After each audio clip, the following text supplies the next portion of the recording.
একজন সমন্বয়ক হিসেবে দায়িত্ব পালন করছিলাম। 5 আগস্ট পরবর্তী বৈষম্য ছাত্র আন্দোলন জেলার আহ্বায়ক ছিলাম। ব্যক্তিগত পরিচয় এটাই, শুরুতে যে আমরা সরকারের পতন চাই এটা দিয়ে কিন্তু শুরু করি নাই। আমাদের তারা যেভাবে আঘাত করছিল আমাদের স্পিডটা ওইভাবে বাড়তেছিল, তাদের প্রতি ক্ষোভটা বাড়তেছিল। এই ক্ষোভের বহিঃপ্রকাশ হচ্ছে 5 আগস্ট। যতটুকু মনে করে যে আমি স্লোগান ধরছিলাম যে আসছে ফাল্গুন আমরা হব দ্বিগুণ, এই স্লোগানের যে কম্পনটা ছিল এই 30 থেকে 40 হাজার লোকের ছাড়াই গেছিল। মানে শেষ রাতে থাকে আমরা হয়তো আকুয়া বা শহরের বাইরে কোথাও জায়গায়, মানে আমাদের লাইফটা হয়ে গেছিলো যাযাবরের মতো। মানে তাদের প্রতিনিয়ত হয়েছে মৃত্যুর হুমকি, যারা মৃত্যুর সাথে বান্ধা লড়ছে। কেউ মানিকের মতো লোক, সে হিন্দু হয়ে থাকতে হয়েছে মুসলিম পরিবারের কোনো একটা বাসায়। আমি আনোয়ার হোসেন মঞ্জু, এই জুলাই আগস্ট আন্দোলনের ময়মনসিংহ অঞ্চলের প্রথম সারির একজন যোদ্ধা। 5 আগস্টের আগে আমাদের একটা সংক্ষিপ্ত কমিটি ছিল, ওই কমিটির একজন সমন্বয়ক হিসেবে দায়িত্ব পালন করছিলাম। 5 আগস্ট পরবর্তী বৈষম্য ছাত্র আন্দোলন জেলার আহ্বায়ক ছিলাম। ব্যক্তিগত পরিচয় এটাই। আন্দোলনের ভূমিকার কথা যদি বলি, সেটা হচ্ছে যে মানসিক আন্দোলনটা আসলে ধারাবাহিকভাবে যেটা শুরু হয় সেটা হচ্ছে 6 জুলাই থেকে। সেটা এই আনন্দমোহনের এই গেট থেকে শুরু হয়। গুটি কয়েক শিক্ষার্থী আনন্দমোহন কলেজে জমায়েত হয়ে আমরা ওই দিন ম্যাক্সিমাম 70 থেকে 80 জনের মতো ছিল। কলেজটা বন্ধ ছিল, বন্ধের দিন থাকার কারণে এমনি থেকে লোকজন কম ছিল। পরবর্তীতে দেখা গেল যে এখান থেকে আমরা জমায়েত হয়ে আমরা টাউন হলে যে প্রোগ্রামটা শেষ করি। টাউন হল যখন জমায়েত হয়ে ওখানে কিছু স্টুডেন্ট ছিল যারা নাসিরাবাদ মুমিনা সাহেব বা অন্য অন্য প্রতিষ্ঠানের, হ্যাঁ অ্যারাউন্ড ওদিন আমরা 1 থেকে 150 জনের মতো। এটাই ছিল আমাদের আন্দোলনের ময়মনসিংহের প্রথম 6 জুলাই। এরপর থেকে ধাপে ধাপে আমাদের আন্দোলনটা শুরু দিকে খুব কমই লোকজন, সেটা হচ্ছে যে 100-200 এরকমভাবে আমাদের ধারাবাহিকভাবে আমরা প্রোগ্রামগুলো করতে থাকি। তো এই প্রোগ্রামের এক পর্যায়ে হচ্ছে যে 16-15 তারিখ, ওই সময় মানে আন্দোলনটা সারা বাংলাদেশব্যাপী অগ্নিস্ফুলিঙ্গের মতো বিস্ফোরণ ঘটে। সেটার কিছু কারণও থাকে। কারণটা হচ্ছে যে এর আগে হয়তো বিভিন্ন ছাত্র সংগঠনের শিক্ষার্থীরা আন্দোলনে থাকলেও তাদের ব্যানারে বা হচ্ছে মানে পরিচয় আসতে পারে নাই যে সে ছাত্রদল করে বা ছাত্র শিবির করে, এভাবে না, সাধারণ শিক্ষার্থীর পরিচয় আসে। 15 তারিখের পরে বেসিক্যালি যেটা হয় যে তৎকালীন মানে বিএনপির ভারপ্রাপ্ত চেয়ারম্যান তারেক রহমান উনি আর কি ছাত্রদল যুবদলকে মাঠে থাকতে বলে। এটার কারণে 16 তারিখ থেকে মানে ছাত্রদল যুবদলের একটা বৃহৎ অংশ তারা আগে হয়তো নামের কারণে মানে ছাত্রদল ত্যাগ দিবে কারণে হয়তো আন্দোলনে ছিল না, অনেকে পিছন থেকে ছিল, মানে পুরা ইউনিট নিয়ে থাকে নাই। কিন্তু 16 তারিখ থেকে কিন্তু তারা একদম প্রকাশ্যে ছাত্রদের সাথে রাজপথে আন্দোলনে চলে আসে। 16, 17, 18, 19 আমাদের ময়মনসিংহের মানে অভিজ্ঞতাটা হচ্ছে যে 17 তারিখ আমরা ময়মনসিংহ টাউন হল মোড় থেকে আমরা ব্রিজের মোড়ে যাই। এতে ব্রিজের মোড় থেকে আসার সময় তৎকালীন ছাত্রলীগের সাধারণ সম্পাদক হুমায়ুন কবিরের নেতৃত্বে একটা পেটোয়া বাহিনী কাছারির শশীরোজের সামনে কিন্তু শিক্ষার্থীদের উপর চড়াও হয়, অনেকে এখানে আহত হয়। পরে দৌড়াদৌড়ি করে অনেকের মতো চলে যায়। এটা আমাদের 17 তারিখের অভিজ্ঞতা। তো 18 তারিখ এভাবে আন্দোলন চলে। 19 তারিখ আমাদের প্রোগ্রাম ছিল টাউন হল মোড়ে। টাউন হল মোড় থেকে আমরা মার্চ করে আমরা চলে গেছিলাম ঢাকা বাইপাস। ঢাকা বাইপাস এখানে আমরা জমায়েত হই, স্লোগান হয়, অবরোধ হয়। এই সন্ধ্যার আগে আগে এখান থেকে আমরা আবার ব্যাক করার চিন্তা করি যে আমরা টাউন হল চলে আসবো। টাউন হল চলে আসবো যখন, তখন মাগরিবের আজান অলরেডি হয়ে গেছে। অনেকে চরপড়া মোড়ে, অনেকে পলিটেকনিক্যাল, অনেকে ঢাকা বাইপাসে রয়ে গেছে। একটা মিছিল ওই দিন মনে হয় যে হ্যাঁ 40 থেকে 50 হাজার লোক আছে আমাদের ওই প্রোগ্রামে। এইভাবে আগানোর সময় একজন একভাবে আগাচ্ছে। একটা সময় দেখা গেল যে এই আন্দোলনকারী মিছিলটা যখন ত্রিশাল বাসস্ট্যান্ডের মধ্যে আসে, ত্রিশাল বাসস্ট্যান্ডের মধ্যে আসার পরে তৎকালীন সময়ের যে সদর এমপি ছিলেন মহিউদ্দিন রহমান শান্ত, তাদের একটা গ্রুপ এই ফলাফলগুলোকে ট্যাপে ফেলানোর জন্য উস্কায় দেয়। আমাদের সাধারণ শিক্ষার্থীরা আবেগে তারা সামনের দিকে তাদেরকে প্রতিহত করতে যায়। প্রতিহত করতে গেলে তাদের মরণ ফাঁদে আটকা পড়ে, কারণ তারা সামনের দিকে আগে আবার পিছন দিক দিয়ে ব্যারিকেড দিয়ে দেয়। আমাদের শিক্ষার্থীরা মাঝখানে পড়ে যায়। এখানে ককটেল মারা হয়, মারা হলে অন্ধকার হয়ে যায়, দুয়ারে আচ্ছন্ন পরিবেশ হয়ে গেলে তারা এলোপাথারি গুলি করে এবং রামদা চাপাতি দেশীয় অস্ত্র দিয়ে তারা মানে ছাত্রদেরকে যেভাবে পারছে আর কি। অনেকে শিক্ষার্থীরা বিভিন্ন মসজিদে, বিভিন্ন বাসা, সিঁড়ির নিচে যেমনি পারছে দৌড়াদৌড়ি করে মানে নিরাপদ জায়গা তারা বেছে নেয়। কিন্তু ওই দিন আমাদের ময়মনসিংহের প্রথম শহীদ রেদওয়ান হোসেন সাগর ওই ত্রিশাল বাস স্ট্যান্ড মানে সাহেবানিস সিনেমার আগে মহিলা ডিগ্রি কলেজের এখানে শহীদ হয়। ওই দিন আমাদের যেটা স্পষ্ট মনে পড়ে, ওই দিন শুধু শহীদ সাগর না, এখানে আরও 2টা লাশ ছিল। কিন্তু আরও 2টা লাশ ছিল, আসলে তারা কারা বা তাদের পরিচয় কি এটা কিন্তু আজ পর্যন্ত আমরা জানি না। আমাদের মেডিকেলের একজন ইন্টার্ন ডাক্তার ছিল, উনিও বলছিল যে আমাদের মেডিকেলে ওই দিন একাধিক লাশ ছিল। আমার কাছে মনে হয় যে ওই বাকি যে 2টা লাশ, এই 2টা লাশ হয়তো এভাবেই তারা গুম করে ফেলছে, যে এদের পরিচয় পরিবার হয়তো ময়মনসিংহের আমাদের আশেপাশে কোনো জায়গায় নাই, বাইরে থেকে হয়তো আসছিল, কিন্তু তাদেরকে যখন গুম করে ফেলছে এটার তথ্য আমরা পাই নাই। আমরা যতটুকু আনঅফিসিয়াল যতটুকু পাইছি সেটা হচ্ছে যে মেডিকেলের তথ্য আর স্পটে যারা ছিল তাদের মধ্যে ওই দিন আরও 2টা লাশ ছিল ওইখানে। তো ময়মনসিংহের সবচেয়ে বেশি মেচাকাটা যদি বলি, 19 তারিখ ময়মনসিংহ শহরে ওই একদিন, আর এর আগে 17 তারিখ হচ্ছে কাছারিঘাটের একদিন, আর হচ্ছে কলতাপাড়া গরিপুরে।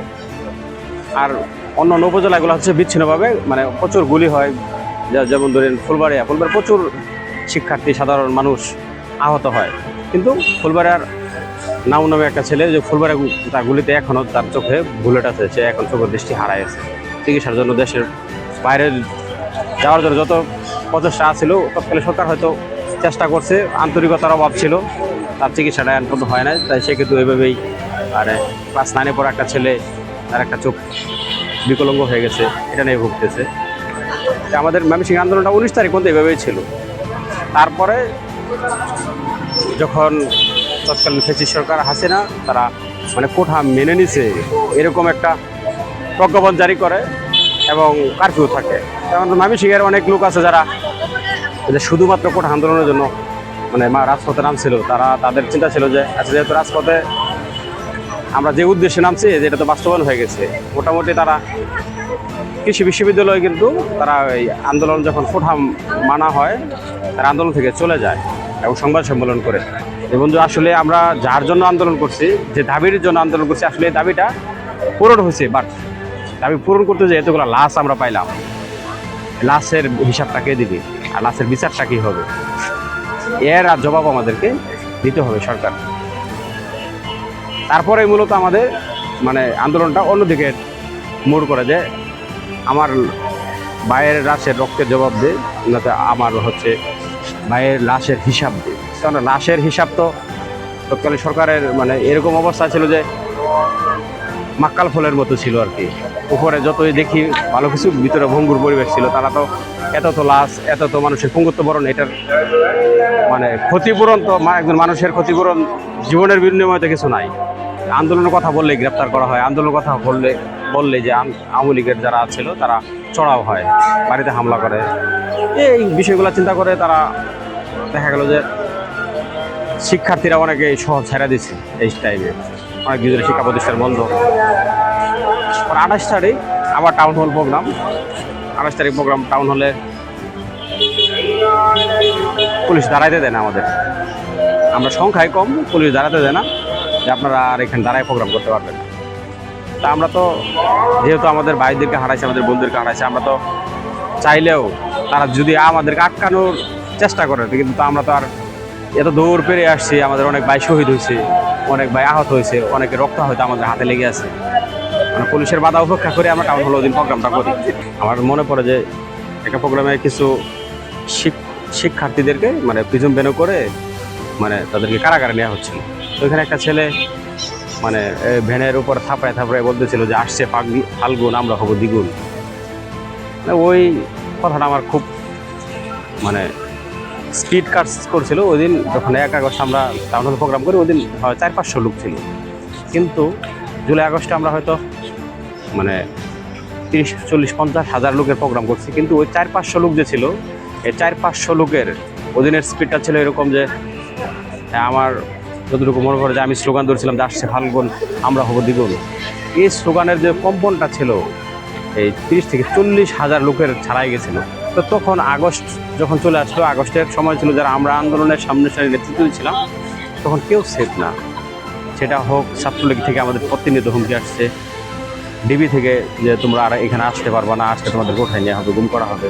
আওয়ামী লীগের বড় বড় যারা ময়মনসিংহের স্টেক হোল্ডার, মোটামুটি তাদের কাছে আমাদের নাম লিস্ট ছবি চলে গেছে। তখন আমাদের জীবনটা ছিল এরকম যে আমরা সন্ধ্যায় যদি থাকি আনন্দমোহন কলেজ, রাত্রে থাকি নতুন বাজার, রাত্রে নতুন বাজার থাকলে মানে শেষ রাতে থাকে আমরা হয়তো আকুয়া বা শহরের বাইরে কোথাও জায়গায়। মানে আমাদের লাইফটা হয়ে গেছিলো যাযাবরের মতো। আমরা চালাইতাম বাটন ফোন, অ্যান্ড্রয়েড ফোনটা ঠিকই বাসায় রেখে বাটন ফোন নিয়ে বুক করতাম যে আমরা আসলে কোথায় কী করবো, ফোনে ফোনে কথা বলে। একটা সময় যখন ইন্টারনেট বন্ধ হয়ে যায়, আন্দোলন তো আমাদের, এই আন্দোলনের সবচেয়ে মিডিয়ার কাজ করছে আমাদের ফেসবুক।